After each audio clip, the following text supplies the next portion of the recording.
I'm back and we're gonna have another interesting session. So I was thinking perhaps today we could do something completely different.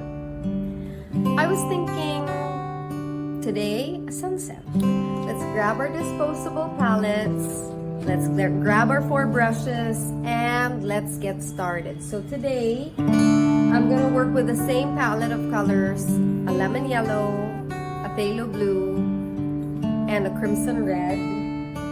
What is my red? It is, what is it? It's a scarlet, okay? So, and then I'm gonna have white, and then this time I'm gonna add my black, okay? Perhaps, but not quite so sure, I might add a cerulean blue, but that all depends on how I'd like to work this out. But for now, let's just stick to these colors, and let's get started. I've laid down the color on my palette, and now, I've got my brushes ready, and I've got my bottle of water, and so now I'm going to do the first step. So it's gonna be a landscape, rather it's gonna be a seascape with a lot of colors. So normally when you're doing a painting like this, it would be best to draw out something like the horizon and then paint the lighter parts before you paint the darker parts.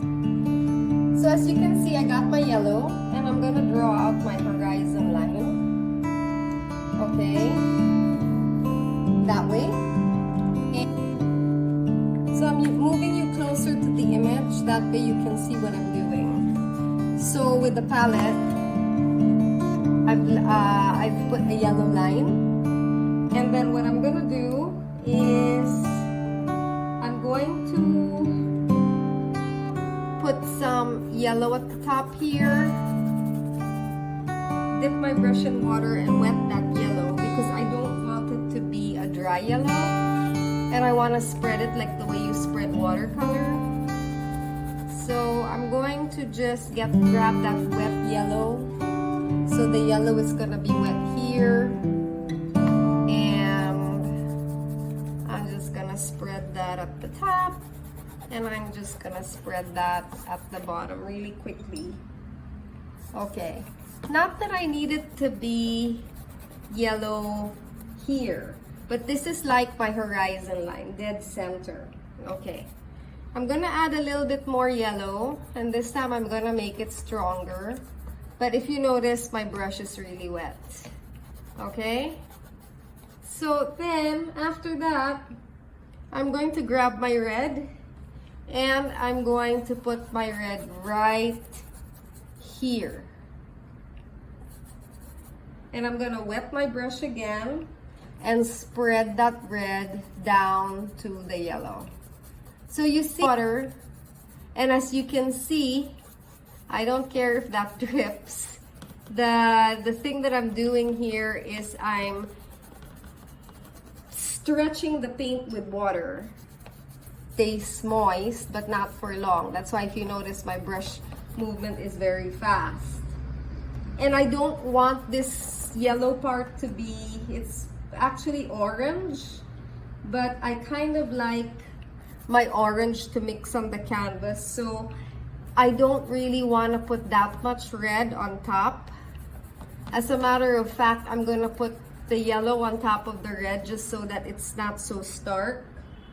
And I've gotten more of the orange there. And as I said, I like blending on the canvas. So this is going to be a really good blend. Plus, in this particular piece, because I want the colors to diffuse, I'm going to,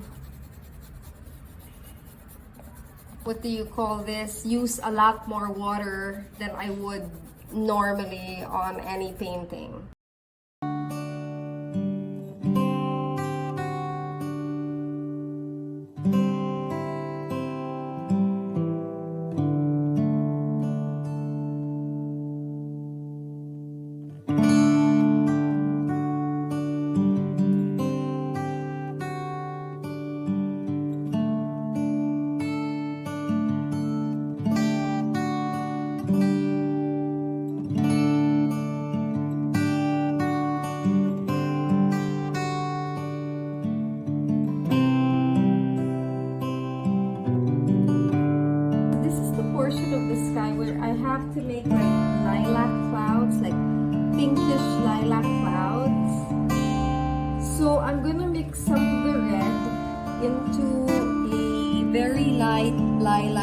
color simply made by blue and the red with white, and then add more red and more white. It's gonna make this pretty lilac clouds that are like thrown around everywhere, and we're going to use these very interesting lilac clouds to make our effect.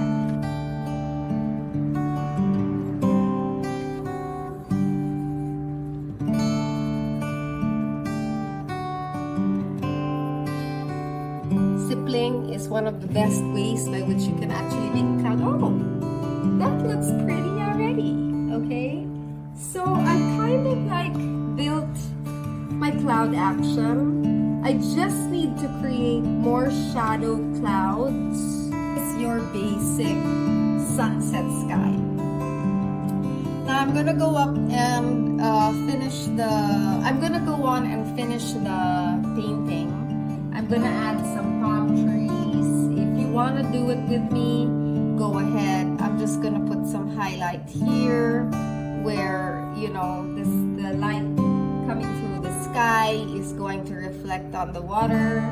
And I'm going to just add a few stuff to make this interesting. I'm gonna put this on speed once more, but I mean, just to show you how you can actually make a sky like this interesting and or start a sunset, this is the first